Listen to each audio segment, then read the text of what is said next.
everyone, and welcome to this week's edition of the Map Room. I'm Eric Cunningham, your host, and with us this week we have Jared Stone.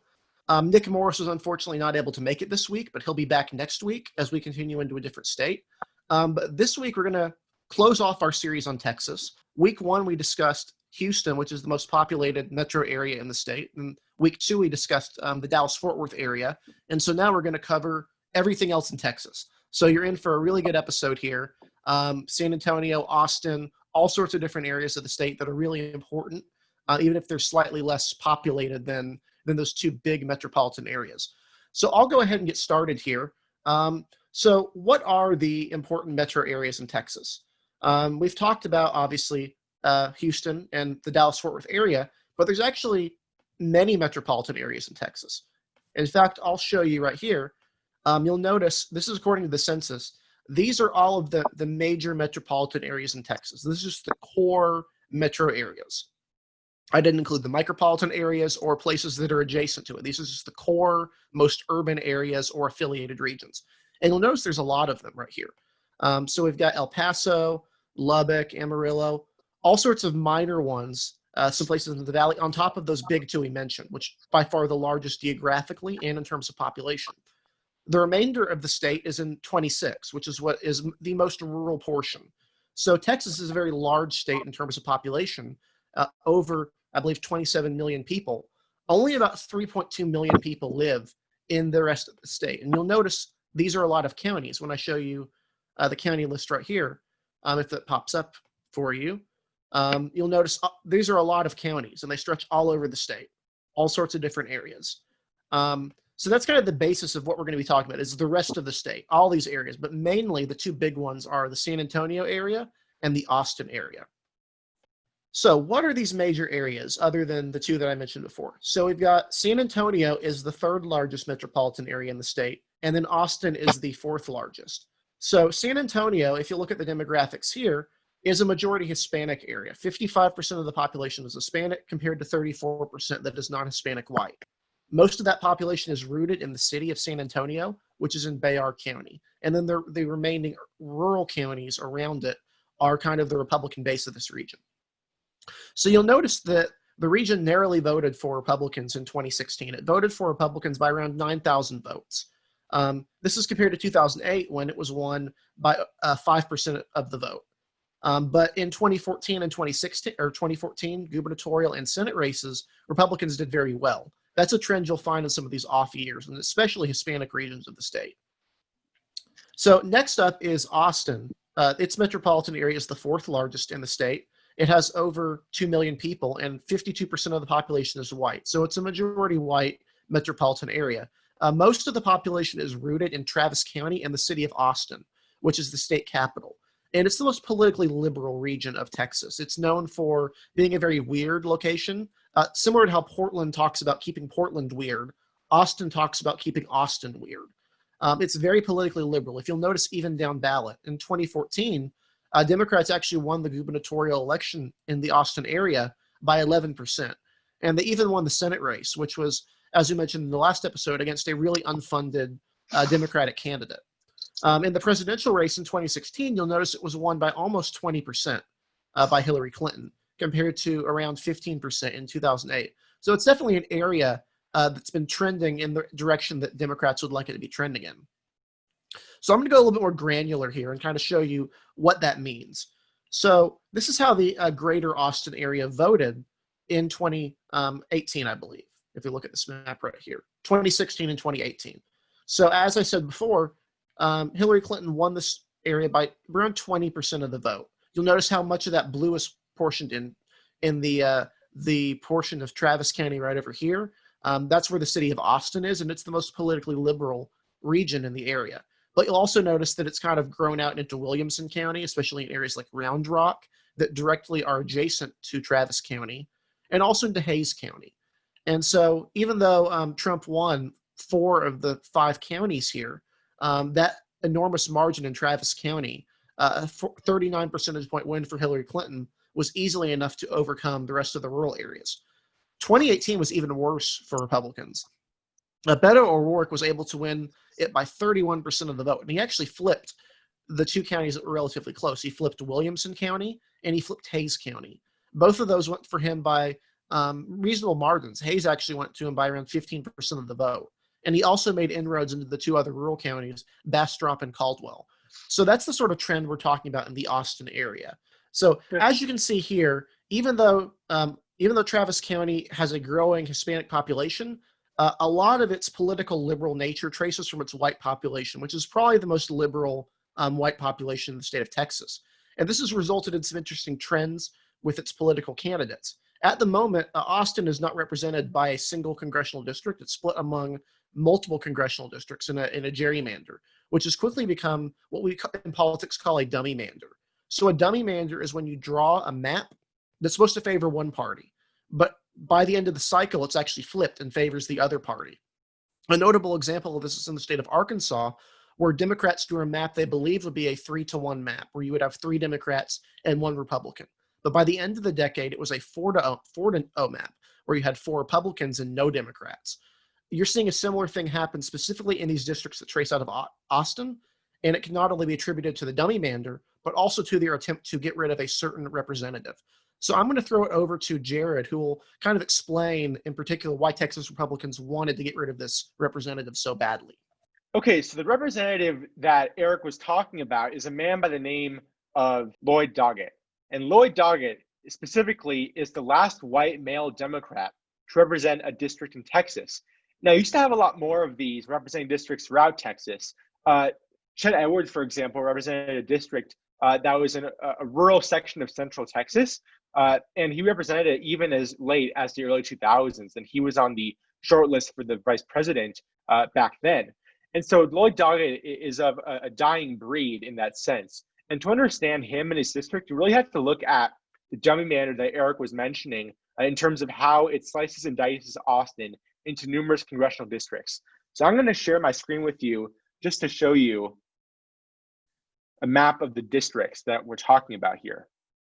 Okay, so if you can see this right here, this is basically a map of the current congressional districts in Texas, and it's zoomed in to the Austin area.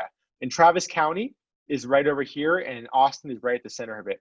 You can see that Austin is not contained within a single congressional district. In fact, it is divided among a few.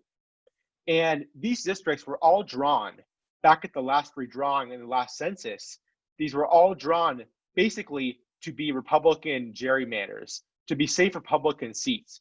And so you have the 10th district right here, which extends from Austin, from the urban area, into this rural section of central Texas, and then into very, very red ex-urban areas of Harris County. We talked about this district a little bit last week. The 17th, which takes in such places as Waco and College Station.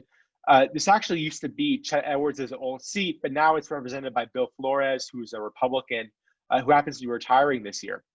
The 31st also extends into the area. However, it's mostly Williamson County that's contained here, represented by John Carter. And John Carter won very narrowly, actually, in 2018, even as Trump did respectively in this district, albeit he did a little bit worse than Mitt Romney. Now, MJ Hagar was his opponent back in 2018, and she only lost this district by around 3%. And as you may know, she's now running for the Senate seat that is up in November in the entire state. Yeah, the 25th, which happens to be a more safe Republican district even nowadays, it dips into Austin, but it extends into this very open rural territory here. It's represented by Roger Williams, who's from the metropolitan Dallas-Fort Worth area. You have the 21st here, which is a very interesting seat. It used to be represented by Lamar Smith, who was a high-ranking member of the House of Representatives. He chaired his own committee. This is a district that extends from Austin to San Antonio.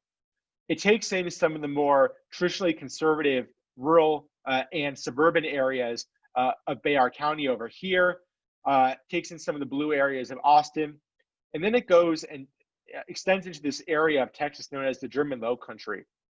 There's a pretty vibrant history here of Germans who moved to this area back when Texas was grappling with independence and had its history with Mexico back in the mid-19th century. And they established their own lifestyle here. They actually have their own dialect of language here. And so they are of German ancestry. But anyways, this district extends into this very Republican area of the German hill country. And it's anchored by actually a city called Fredericksburg, which is, it makes sense because it's named after a German type of thing there. So the 21st is historically a Republican district. And again, it was represented by Lamar Smith. Now it's represented by Chip Roy. And Chip Roy happens to not really fit this district too well. The reason why I say that is because this district almost voted for Beto O'Rourke in 2018. Even though it voted for Trump by 10%, which was a reduced margin from Mitt Romney in 2012, it very, very narrowly voted for Ted Cruz by 0.1%, in fact, back in 2018. And Chip Roy managed to win this district by a pretty underwhelming margin against a severely underfunded Democratic opponent. And so this district was, again, drawn to be safely Republican, but now is becoming very competitive. And now you have Wendy Davis, who ran against Greg Abbott in 2014 for the governor. She's now running against Chip Roy, who is more of a Tea Party individual in this changing and diversifying district. You have the 27th here, which is just a little bit into this area, but it's still safely Republican. But the real district we want to talk about is the 35th district. And so if you remember us talking about Lloyd Doggett, he happens to be the representative of this district. Basically, Texas Republicans back in 2010 wanted to unite the most Democratic areas of Austin and San Antonio. And so you have this district, the 35th, which extends into urban San Antonio, into the city's most Hispanic majority areas, and then goes into the same, but for Austin. And so it actually acts as sort of a bridge that takes in the most urban and liberal areas of San Antonio and Austin. And so it would be expected for a district that is so heavily Hispanic that it would likely have a Hispanic Democratic representative. But Lloyd Doggett actually managed to win this district. And so he actually managed to win out the primary, which was very interesting, just because he happens to be a white male Democrat. And so he is, again, a vestige of an erstwhile and bygone era of white male Democrats who used to represent districts in Texas. So right now, I want to show you actually some of the more specific and granular results of some of these districts right here. So we actually have some precinct maps that show you the results from back in 2018 in the Senate race there. If you can see here, this is Texas's 10th district that we talked about. We just talked about this, but we also talked about it in the last episode with Houston. You can see here that O'Rourke managed to win it by 0.1%. And the reason why is pretty much solely because of Travis County, because Travis County is deep, deep blue. And even though this district was drawn to give Republicans ample opportunity and ample wiggle room, the Travis County portion grew so astronomically that it has begun to overtake the rest of the district and give the district a light blue bent. And so you can see here that this is despite the fact that the rest of the district is ruby red, and even the Harris County part is still pretty darn red. Now going to the next district I want to talk about, you have the 21st here. When we were just talking about this district, Chip Roy is the current representative. He's very much a Tea Partier, again, so it's hard for him to fit this district well because Cruz only won this district by 0.1%. And again, just like the 10th, you can see here that it is almost an O'Rourke victory because of the Travis County part, because it juts into blue Austin, and that gives it a lot of Democratic support. However, it's also of note that the Bayard County part of it is traditionally Republican, but it narrowly voted for Beto O'Rourke in this case by 0.6%. So this represents another issue that is a prevailing issue for Republicans nowadays, namely the suburban losses that they're experiencing in cities all around the country. You also have Hays County right here, and some of this blue represents actually San Marcos, and there's an important college there that's begun to give this county a pretty blue hue. And then the rest of this German Hill country, as you talked about, very, very strongly red, and you have Fredericksburg here. But this is one of the reasons why this district is not as blue as it can be. And so this is really what keeps Republicans afloat in this district, even though the vast majority of the population, as you can see right here, resides in either the Bayard County or the Travis County portions of this district. And then finally, you have the 31st district represented by John Carter. And so you have Williamson County and Bell County right over here. Williamson County happens to make up the majority of the district's population, but you can see, even with Carter's performance, that it has begun to trend very, very much to the left in recent years based on suburban realignment that we're seeing all around Texas and all around the country. So that's a great overview by Jared about some of these areas in San Antonio and Austin that we're really keeping an eye on. And so I'm going to go ahead and show you the Elections Daily ratings we have for the state of Texas, but specifically the Central Texas area. So that's that's the San Antonio and Austin area. So you'll notice that if we go out here just a little bit, you'll notice that on paper, you can see a lot of the stretching out here, even if you just look at it from right here. Lloyd Doggett's seat is obviously safe Democratic. You zoom in a little bit and you'll notice the 21st with Chip Roy we have as a competitive district. Part of the problem here, as Jared mentioned, is that Chip Roy is a very, very conservative Republican. He's one of the most conservative Republicans in the House, and he's doing so in a very competitive district. It does help him, however, that Wendy Davis is not a particularly compelling candidate in Texas either, specifically for positions on abortion and some other issues that have put her to the left of a lot of voters in 2014 when she did not come close to winning this district. You'll also notice the 10th with Michael McCall. We have this district as a toss-up because, again, of that portion that stretches into Travis County that is so liberal. The 31st we have as a leans Republican district. Actually, we have it as likely Republican. So we expect a John Carter to win this time, although it is entirely possible that a Democrat would be able to flip the district. We do expect him to win. And in Texas 25, we also have the district as likely Republican. What helps the Republicans here is they didn't draw the most liberal portions of Travis County into the district. If you take a look at the map that we have of Travis County and how it voted in the 2016 or 2018 election, right here, let me pull it up. So you notice that the eastern or the western portion of Travis County is the most Republican portion of it. There are Republican areas in the county. That's the portion of the county that has all of that portion of the county is in the 25th district. So if they had drawn in more of Austin here, it would have been a more competitive district. And so obviously that's kind of how we have it drawn right now. Things could change in the future. Depending on how bad it gets for Texas Republicans, these districts may need to be reconsidered in the future.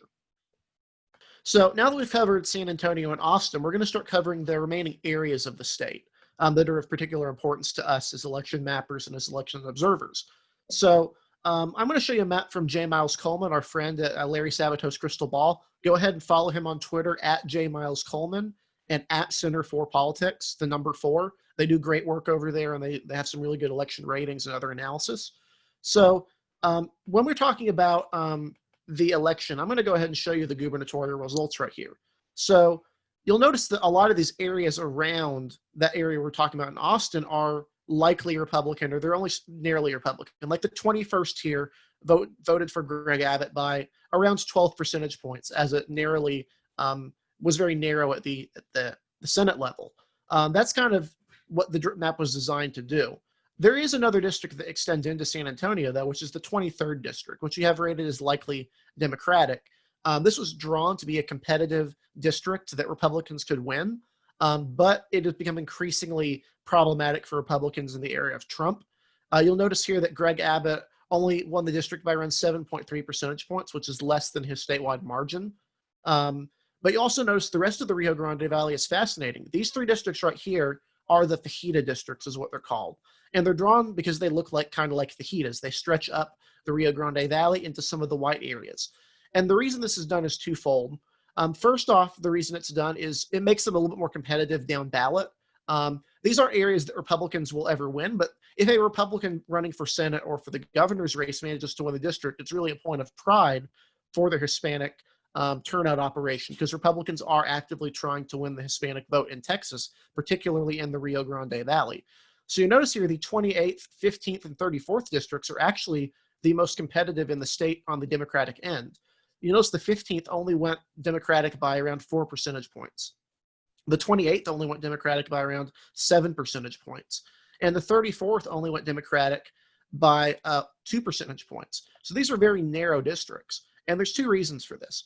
The first is that Rio Grande Valley Hispanics tend to be more politically moderate and culturally conservative. A great example of this is Henry Cuellar, who is the representative from the 28th district, if I recall right. He is very conservative on social issues. He's more conservative on guns, on abortion than most Democrats. And he works very closely with the rest of the Texas delegation on fiscal issues. He was very close with the Bush wing of the Republican Party when that was in charge. And so down ballot in off years, Republicans tend to do better because they're not as bad a fit culturally for these type of Hispanics as they are in the rest of the country. The second is, of course, lower turnout. That while rural whites tend to not turn out, all the time, Rio Grande Valley Hispanics are not as keen to turn out for non-presidential years. So some of it is genuine inroads into the community, and some of it is just turnout problems that have plagued Texas Democrats in this region for years. And the reason this is so important is these areas are very, very Hispanic. So I'll go ahead and show you what I'm talking about here. Let me go back and pull up a different map right here real quick for you. But as I mentioned, there's lots of metropolitan areas in Texas, and two of the main ones are in Cameron County and in Hidalgo County. Those areas have Mission, Texas, lots of other Hispanic cities, and these are some of the most Hispanic areas in the country. 80–90% of the residents in this area are Hispanic, and they're rapidly growing. If you look at any population map, you'll notice that they're becoming much more densely populated. These are border communities that have close ties with Mexico and have a lot of travel and trade between those areas. So trade is an issue that does affect these communities and has put a damper on some Republican inroads into these areas. But as I pull up this map right here, I'll go ahead and show you the two areas that are kind of important to talk about here. As a whole, the area leans Democratic and is very Democratic at the presidential level at this point, although George Bush did manage to win Cameron County, which is represented by this district right here. So you'll notice this is rooted in Cameron County right here. And it's 90% Hispanic and around 9% white. So this is not a very diverse area. In fact, these are some of the least diverse areas in the country, and some of the cities are in particular. So Cameron County, you'll notice at the gubernatorial level, it only voted Democratic by around 14%, and it only voted Democratic for Senate by around 7%, around 3,000 votes. At the presidential level, though, it gave Hillary Clinton 65% of the vote and gave Barack Obama 65% of the vote as well. And you'll notice the massive decline in turnout here. In 2016, Hillary Clinton got 59,000 votes. But in 2014, the leading Democratic candidate only got 19,000 votes, while the Republicans declined by a much smaller margin, only around 13,000 votes, compared to a nearly 40,000 vote decline for Democrats. So that's kind of why these areas are so important. And then next is Hidalgo, which is represented by this district over here. See if I can find it right over here on my map. Yeah, MCAL right here. So this one is even less diverse if you look at it. It's 92% Hispanic, and it's also much more strongly Democratic down ballot. You'll notice it ties much more closely to the typical vote share that you would expect. Hillary Clinton won 68% of the vote in Hidalgo County in 2016, and then the Democratic candidates managed to win around 64% of the vote in 2014. So Democrats tend to do a little bit better in Hidalgo County than in Cameron County. Traditionally, Cameron is the most conservative of these border counties. Even it, though, has seen tremendous Democratic shift in recent years. One other area that is of importance is Corpus Christi, which is another metropolitan area that's towards the Rio Grande Valley. It has a much higher proportion of white voters, but because it is so close to the border and because districts have to kind of draw up like a fajita, a lot of Corpus Christi is usually drawn into these Democratic districts. So it's a Republican-leaning area as a whole. Even at the presidential level, it voted for Donald Trump by around 5 percentage points. But large portions of Corpus Christi's county in particular are drawn into the Democratic districts, just because of that need to stretch them up along the valley to avoid diluting or to avoid packing the Hispanic vote into one area. Because as you'll notice, all of these counties right here, 90% Hispanic. This allows them to draw additional Hispanic seats, which increases the representation proportionally required under the Voting Rights Act. One other area is Laredo, Texas, which is perhaps the least diverse metropolitan area in the state. Almost 96% of the population in Laredo is Hispanic. And it's overwhelmingly Democratic again, 74% of the vote. Although you'll notice the total population here, 272,000 people in the county, In these down ballot elections, they're only getting around 22,000 voters in this county. So that's really important to think about, is that you have very low turnout.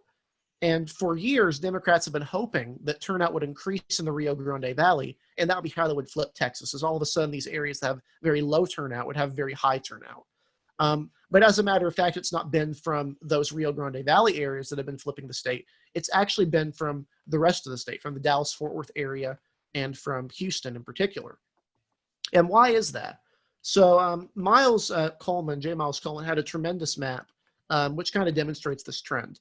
So this compares the vote shares of Hillary Clinton and Beto O'Rourke. Obviously, Beto O'Rourke came much closer to winning the state. He got around 2 percentage points off from winning it compared to Hillary Clinton, who was around 9 to 10 percentage points off. And he also managed to increase on her raw vote share because turnout was very high in Texas in the 2018 election. Red counties are counties where Hillary Clinton won more votes than Beto O'Rourke, and blue counties are where Beto O'Rourke won more votes. You'll notice the Rio Grande Valley is very, very red here. And that's not because Republicans won it. It's because the Republicans did better there in terms of raw votes than Democrats did. They actually made gains here. And it's one of the reasons why Ted Cruz was able to stave off Beto, was this turnout advantage, it not voting as Democratic as it could have, even though you have areas like Austin and Williamson and Hayes, which you'll notice have very, very high shares more of Democrat votes. Same thing in this area right up here, the Dallas-Fort Worth area. So that's definitely a reason why it's really important to pay attention to that area, because Democrats have been hoping for quite a while to improve their turnout in the area. One other county to keep an eye on in this area is El Paso, which is another metropolitan area, as I showed before. It's generally consists of, it's around a city in Mexico. It's on the border of New Mexico, in fact, and it is a very Democratic area. If you take in the two counties, it voted for Democrats by 43% of the vote. So really very Democratic advantaged area. And then the rest of this area portion that kind of snakes along through here isn't really associated with a gigantic metropolitan area. And so that kind of sums up the Rio Grande Valley for you. It's a very important region to keep an eye on, but there's not really a ton of competitive districts aside from the 23rd, which has become increasingly Democratic due to the growth in El Paso and Bayard counties, as well as just other turnout trends. So another area, one of the final areas we've avoided talking about in the state of Texas is the Panhandle. And the Panhandle is actually generally perceived to be quite rural, but it actually has several large cities, large and mid-sized cities, and also a lot of more conservative or Republican Hispanic voters. So I'm going to throw it off to Jared again to kind of explain these sorts of cities and these sorts of voters that Texas Republicans have come to rely on. They tend to perform the brunt of the voters in several of the congressional districts, namely the 13th, 19th, and 11th congressional districts. Yeah, so the Texas Panhandle, as we talked about in previous episodes, is one of the most conservative regions, if not the most conservative region of Texas, bar some of the exurbs of Dallas like Parker and Wise counties. Now, these are conservative for a few reasons, but it's not exclusively because they are rural and white. In fact, there are many, many Hispanics who populate the Texas Panhandle, and there are a few pretty decently sized cities, some of which actually have over 100,000 people. Okay, so I'm going to pull up a map of the congressional districts again, and this time zoom in on to the Panhandle, just to show you the nature of these districts and of the region of the Panhandle. Here is the district lines that overlap the Texas Panhandle. You can see three major districts that basically constitute the Panhandle. The 13th right here, it looks very rural, and that's because it does contain a lot of rural counties, but it is anchored by Amarillo right here, which is definitely the largest city. Wichita Falls is also a decently sized city, which contains a lot of people. In fact, there are over 100,000 people who populate the Wichita Falls area. And then you can see it extends a little bit into the Dallas exurbs, places like Wise County over here, and then it goes a little bit into that area. But nevertheless, the 13th district, even though it does look rural, does contain some pretty sizable cities. Amarillo and Wichita Falls do contain a sizable amount of the population here. And one of the things that's true of the 13th, as well as the 19th and the 11th, is that it's not just because most of the population, or a vast majority of it, is white. In fact, there are a lot of Hispanics who populate this region as well as the 19th and the 11th. And this is mainly attributed to industry. The cattle industry and ranching and other more agrarian sectors like that are pretty popular in these districts, and they seem to form the political bent or the political characteristics of this district more so than really any other factor. Because that's why you have a lot of people from different races, white and Hispanic, who basically occupy these job positions, and being a cattle or being a rancher just naturally makes them more conservative. It really defines a lot of their policy. It defines the things that they care about. So the political characteristics that we see in districts like the 13th and the 19th and the 11th that really have more to do with jobs and opportunities like that rather than race, that's something that really can be seen in other states as well that line the Mexican border. And in New Mexico, actually the southern panhandle that sticks out a little bit into Mexico, it is majority Hispanic. It also is very centered on ranching and the cattle industry. And this area also voted Republican. It voted for Trump, and it has voted Republican in numerous races. And you also see that in southern Arizona as well, with more Republican places like Yuma, in fact. But this is something that really defines the 13th district and these other rural districts in the Panhandle, which is the oil industry and cattle and ranching. And these job sectors really constitute and contribute to the political makeup of these districts. And so the 13th right here is represented by Mac Thornberry. And in fact, Mac Thornberry is retiring later this year, and he's very likely to be replaced by Ronnie Jackson, who served as Trump's doctor in the White House. And the reason why I say that is because even though the general has not come up yet, in terms of these three districts, they are so overwhelmingly Republican that really it is the primary that confirms who's going to be representing these districts. And the 13th, in fact, is the most Republican district in America. Going down to the 19th, represented by Jody Arrington, also is represented, or also is anchored rather, by a metropolitan area. And this happens to be Lubbock. So even though this district also looks very widespread and rural, cities like Lubbock and Abilene really serve as the primary hubs of population for this district. And so it isn't as rural as it actually looks. Finally, going down to the 11th district right here, which swoops a little bit into central Texas and some of the rural areas there, while also going into some of the exurban Dallas-Fort Worth area. You can see that this district likewise is anchored by a few pretty decently sized cities, such as Midland and Odessa, which constitutes its own metropolitan area, as well as San Angelo, which happens to be a pretty decently sized city. And so the real takeaway from these three districts is that even though they may look rural and overwhelmingly white, neither of these things is actually totally true. There are a lot of Hispanics here who generally vote Republican just because it makes sense for their profession and for their vocation. And then there will also be cities here that anchor these various districts that make it such that these districts are not really as rural as they look on the map. All right, so as Jared was mentioning, these areas, even though these districts are very Republican, in fact, all of them are within the top 12 Republican districts in the country. In particular, the 11th and the 13th districts are just overwhelmingly Republican at every level, giving Republicans over or around 80% of the vote. And if you looked at it demographically in a vacuum, you might think that they should be more competitive. But as Jared mentioned, they're not. So what do those numbers look like? So we'll start with the 13th district. So you'll notice it up here. The 13th district stretches obviously from Amarillo to Wichita Falls and some other areas. And you'll notice that the population of this district in 2018 is around 63% white and around 27% Hispanic. And it obviously votes more Republican than that number would indicate. If Republicans are typically getting around 75 to 80% of the vote here, being the most Republican district in the country, there's a sizable number of Hispanics that are voting for them.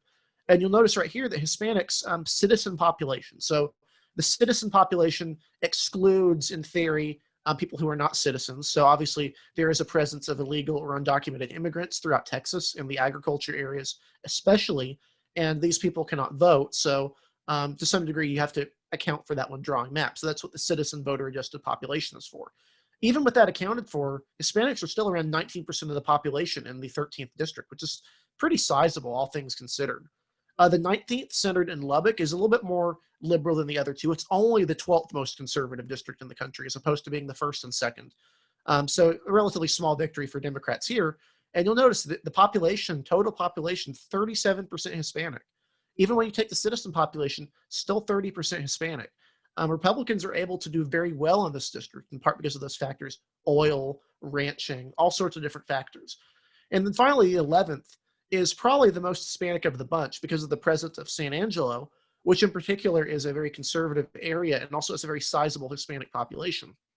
You'll notice that around 30% of the citizen-adjusted population is Hispanic, and this is the second most conservative district in the country, behind the 13th. And so why is that the case? So let's look at Amarillo. Amarillo is the big city in the 13th, and the Amarillo area has around 263,000 people. And you'll notice it's overwhelmingly Republican. It voted for Donald Trump, 77% of the vote to 19%. Really good. And then in other years, better years for Republicans can easily pull 85 to 86% of the vote in Amarillo. And that's not even counting the rural areas around it. This is a very, very Republican city, even though it has a substantial portion of Hispanic voters. Now let's look at Lubbock. Lubbock is actually an area that is going to be important later when we talk about some of the numbers. You'll notice a discrepancy from the Lubbock district being a little bit less conservative there. Hispanics make up around 36% of the Lubbock metro area, and this is a pretty sizable area, 313,000 people. That's a little bit under half of what you need for a congressional district in Texas. So it gives you an idea of how urban some of these long, sprawling districts are. And you'll notice that it gave Republicans, it gave Donald Trump around 67% of the vote, and gave Republicans in 2014 78 to 80% of the vote. Again, a really good district for Republicans. Midland and Odessa are very similar. Midland is actually, if you look at the total population, it is a plurality non-white area, or actually it's majority non-white. You'll notice Hispanics make up 44% of the population, but the Midland area gave Donald Trump 76% of the vote, and it approached 90% of the vote for some of the Republican candidates in 2014. A very, very conservative city, and with 169,000 people, it's not a small one either. That's a pretty large area, all things considered. Odessa is very similar, although it was more liberal. It only gave Donald Trump 69% of the vote. Finally, the last two we'll talk about here are Abilene and San Angelo. So Abilene is home to a university, Abilene Christian University. If you've ever played a football video game and you create a player in those modes, you'll notice the very first college that always shows up is Abilene Christian University. That's the only reason that anyone probably would be familiar with the Abilene area, but it's actually a very large area, 170,000 people. And it voted, very overwhelmingly for Republicans. And then San Angelo, you'll notice here, has a very large Hispanic population. Again, very conservative overall, 72% of the vote for Trump. So when we're talking about the Panhandle, there is a lot of political diversity in the area. There's not a lot of that, but there's a lot of demographic diversity with Hispanics and whites. There's not a whole lot of black voters in the area, but in terms of the population, this isn't a monolithically white area. It's actually a very diverse area with a large number of different industries and several cities that would, in many states, would be a substantially sized city relative to their state population. And obviously, when Republicans are redistricting, they take these things into account. That's the reason the 13th stretches from Amarillo to the Dallas suburbs. It's to give Amarillo its own district. When you have the district below it, the 19th district, that contains Lubbock and Abilene. And that's why it stretches to those two areas rather than taking in some of the more, even taking in parts of Midland and Odessa, which you could easily do. And then obviously the 11th stretches from Odessa to San Angelo and to, again, some of the Dallas exurbs. And so this is a very important region for Republicans, not because it's politically competitive, but because it's a good source of actually Hispanic vote strength for them, and also for votes in general.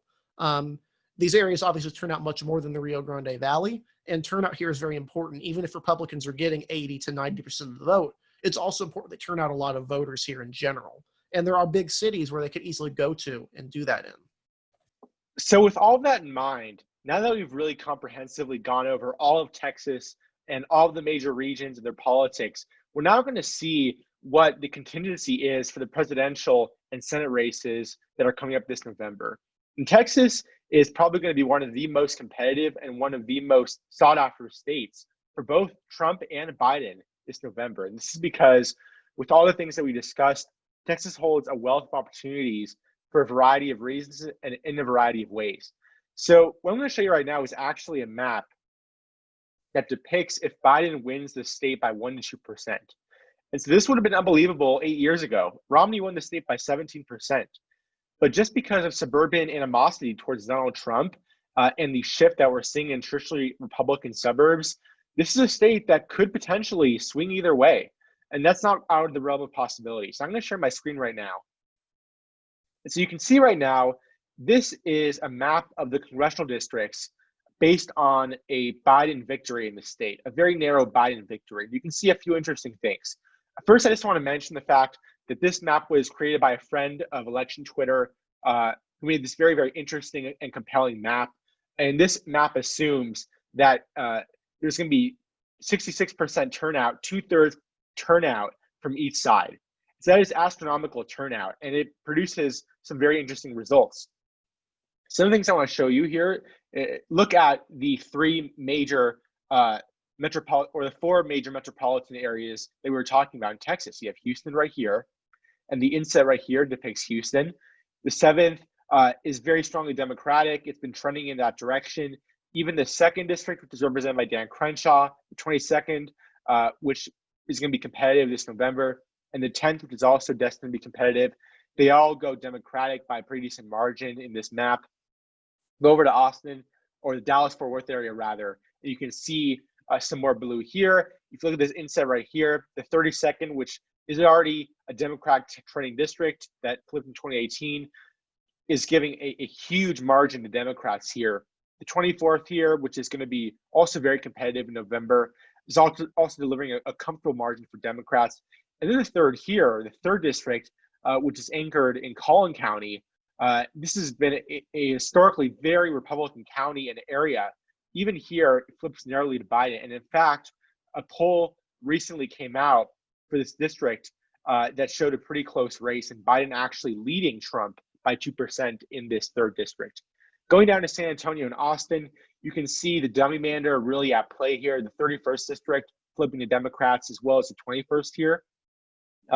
This would probably help kick Chip Roy out of office, just considering his political sympathies and tendencies. The 25th here, even though it goes into Austin a little bit, even some of the redder areas it contains, regardless, it's still very narrowly going to Donald Trump here. The 17th here is also interesting. It contains Brazos County, which is home to Texas A&M. This is a historically Republican county. In fact, probably one of the most Republican college counties in America. But even here, goes for Trump very narrowly by under 10%. So that's interesting as well. And then these rural and ex-urban districts remain strongly Republican.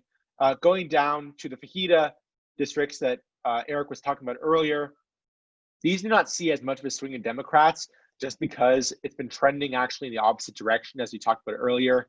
The 23rd here is pretty strongly Democratic, and so Republicans are really having a tough time here, as we mentioned earlier.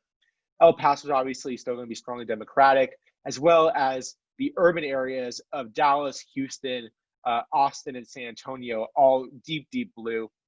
And then going up to the Panhandle, as we just mentioned, even though the 13th and the 11th remain very strongly Republican, you can see that there is some Republican losses in the 19th district right here. And this is because, as Eric mentioned, Lubbock is not as overwhelmingly Republican as some of the other cities in the Panhandle. And so it experiences a pretty major shift here. And that brings the 19th into a less strongly Republican column. And finally, just to go over some of the more obscure and exurban/rural districts here, the 4th and the 1st, both rural, both safely Republican, as well as the 8th, which is Montgomery County, and the 36th remains strongly Republican. The 5th here, which is gerrymandered into Dallas, just because of the way it's drawn, remains Republican. But the 6th here, as we talked about in the Dallas-Fort Worth episode, is teetering on the edge of flipping to Joe Biden. And the 26th here is a less comfortable victory for Donald Trump. Even though the 12th district right here, it's anchored by Parker and Wise counties, and so that's why it remains strongly Republican. And so if you look at this map as a whole, you begin to really see some of the flaws in the Republican plan to draw out Texas back 10 years ago. but you can also see some of the new hubs of Democratic strength in the state. And one thing I really want to emphasize here to take home from this episode is the fact that the Democratic strategy has really rapidly changed in the state. And so it used to be concentrated in these southern Rio Grande Valley districts right here. That's where most Democrats were, as well as in the urban areas of the major cities. What we're now seeing is a new strength among Democrats. And the reason why Texas might go Democratic in the near future is not because of these majority Hispanic areas, not because of these majority minority places in Dallas and Houston and Austin and San Antonio.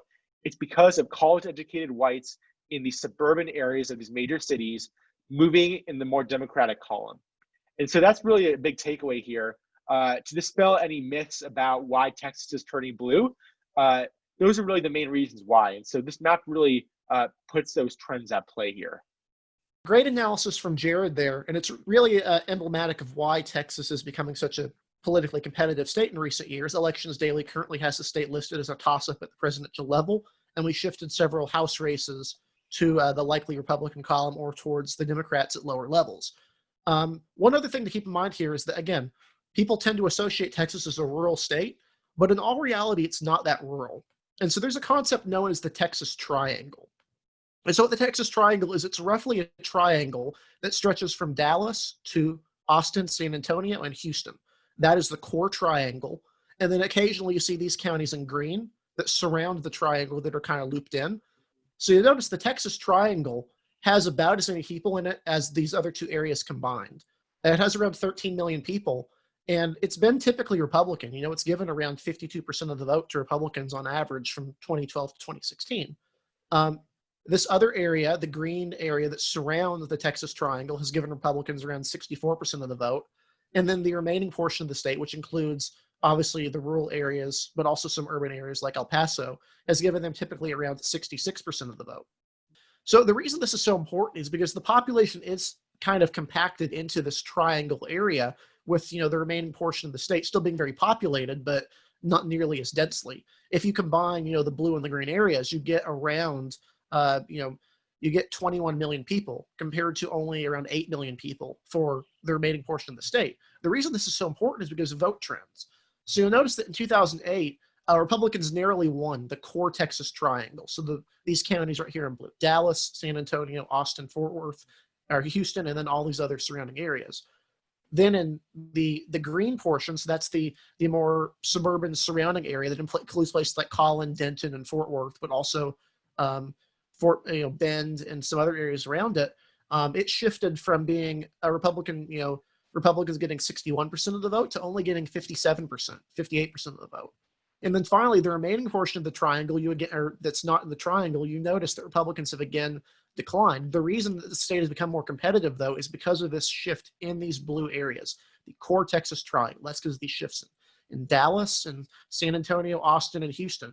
And again, these are areas that Republicans have traditionally done well in. Houston, in particular, was a Republican county for a very long time. But unless Republicans are able to reverse some of these trends, they're going to have to rely on the less populated areas surrounding the triangle. And there's only so many votes you can win over there. So with that, I think we're going to close off this episode of the Map Room and our Texas series. Thank you for watching throughout the Texas series so far. We really appreciate your support, and we're definitely going to be continuing to do other states in the future, other big states and other smaller states. So with that, we're going to, I'll ask Jared where we can find him, and then I'll mention where you can find me and Nick. So you can find me on Twitter at JSnowPolitics. And you can find Nick Morris on Twitter at TossUpReport. And you can find me at DECunningham2 on Twitter. You can also find our writings at elections_daily and at elections-daily.com. We've done a lot of work on Texas there lately, and there have actually been an article from a new contributor, Ihab Al-Usani, who wrote a great article on the 6th Congressional District, if I recall right. It's a really good article, and you should definitely give it a read if you want to kind of learn more of that, the shift that we've been talking about. But thanks for watching, and we'll see you next week on next week's edition of the Map Room.